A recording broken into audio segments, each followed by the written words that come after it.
Bola.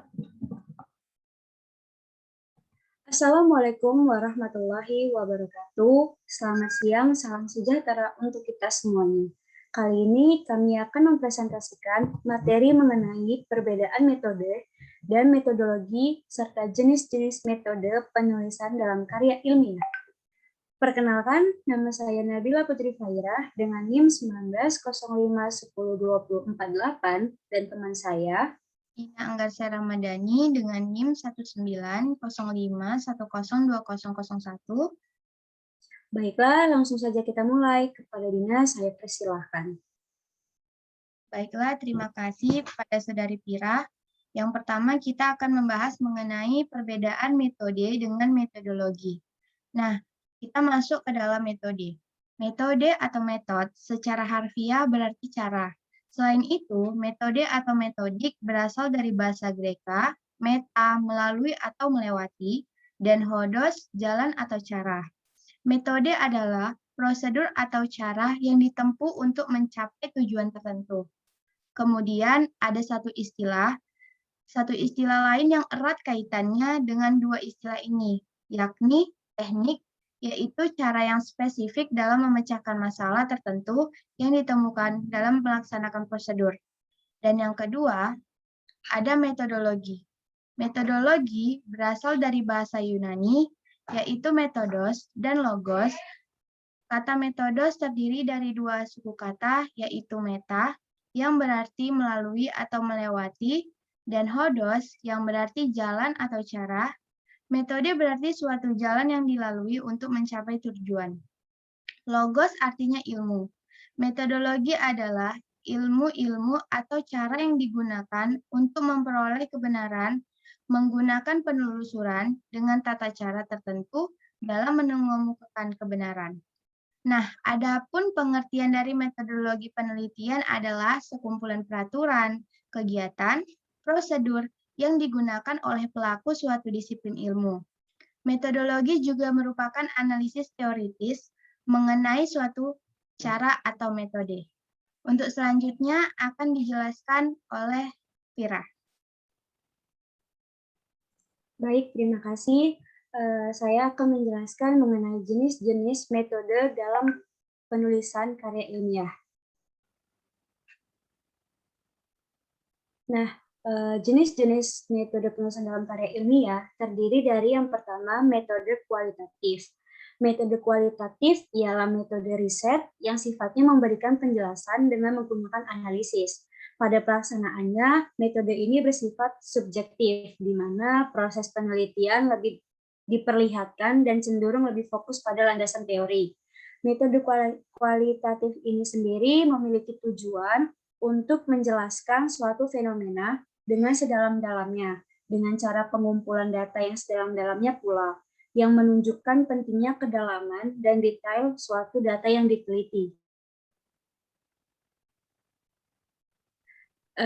Adapun karakteristik metode kualitatif, yang pertama itu menggunakan pola berpikir induktif. Yang kedua, perspektif, emik, atau partisipan sangat diutamakan dan dihargai tinggi.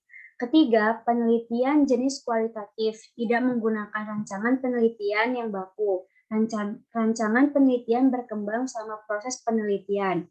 Yang keempat, pengumpulan data dilakukan atas dasar prinsip fenomenologis, yaitu dengan memahami secara mendalam segala atau fenomena yang dihadapi. Bagian kedua akan dijelaskan oleh Dina. Yang kedua ada metode kuantitatif. Kuantitatif digunakan untuk meneliti populasi atau sampel dengan menggunakan alat ukur atau instrumen penelitian, analisa data bersifat kuantitatif atau statistik dengan tujuan menguji hipotesis yang telah dibuat. Umumnya, metode kuantitatif terdiri atas metode survei dan metode eksperimen. Berdasarkan perspektif, tujuannya, penelitian kuantitatif memiliki beberapa poin, di antaranya bertujuan untuk mengembangkan model matematis, di mana penelitian ini tidak sekedar menggunakan teori yang diambil dari kajian literatur atau teori saja, tetapi juga penting sekali untuk membangun hipotesis yang memiliki keterhubungan dengan fenomena alam yang akan diteliti.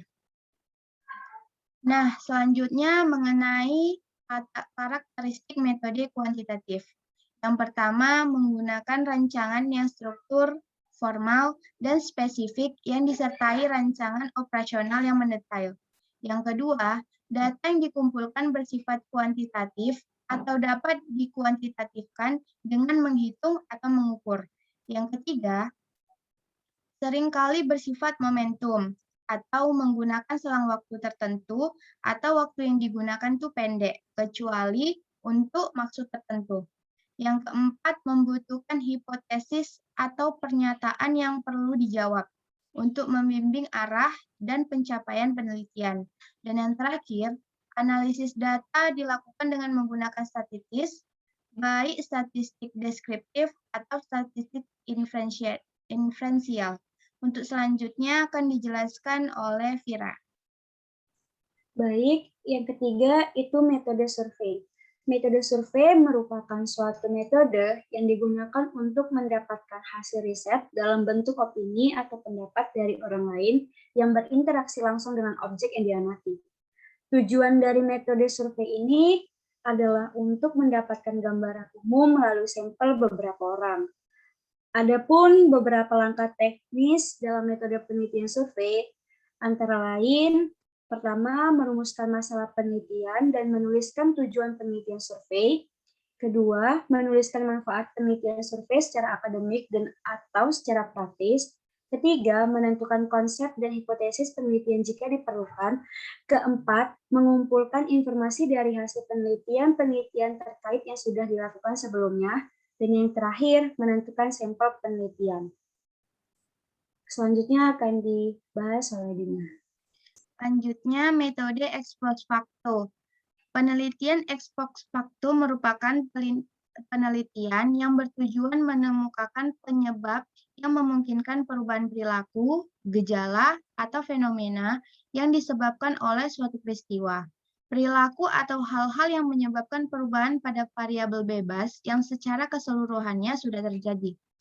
Tujuan ex post facto ini untuk mencari penyebab perubahan perilaku dengan studi komparasi secara partisipatif tentang perilaku yang muncul pada saat sekarang dan perilaku yang tidak muncul dari suatu kejadian setelah variabel bebas terjadi.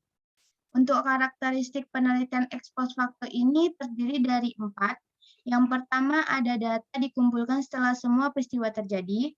Yang kedua, variabel terikat ditentukan terlebih dahulu. Kemudian, menurut belakang untuk menemukan sebab, hubungan, dan maknanya. Dan yang ketiga, ada penelitian deskriptif, yaitu menjelaskan penemuannya sebagaimana yang diamati.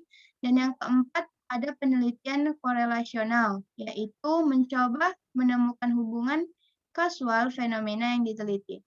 Untuk yang terakhir, akan dijelaskan oleh Saudari Vira. Baik, dan yang terakhir yaitu metode deskriptif. Metode deskriptif adalah metode riset yang bertujuan untuk menjelaskan suatu peristiwa yang sedang berlangsung pada masa sekarang dan juga pada masa lampau. Metode riset ini dibagi menjadi 2, yaitu longitudinal atau sepanjang waktu dan cross-seksional atau waktu tertentu. Adapun kriteria penelitian deskriptif, yang pertama itu ada tujuan spesifik. Artinya tujuan dalam penelitian deskriptif haruslah spesifik, fokus, dan tidak melebar pada bidang lain. Yang kedua, ada data berdasarkan fakta.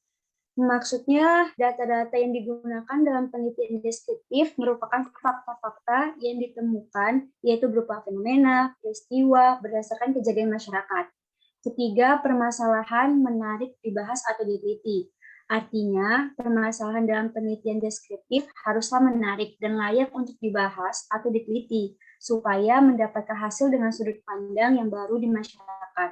Keempat, ada waktu dan tempat yang jelas. Rincian waktu dan tempat yang digunakan harus jelas dan rinci, supaya penelitian tersebut berlangsung dengan sempurna dan proses analisis dapat secara sistematis atau urut. Dan yang terakhir, ada hasil penelitian detail.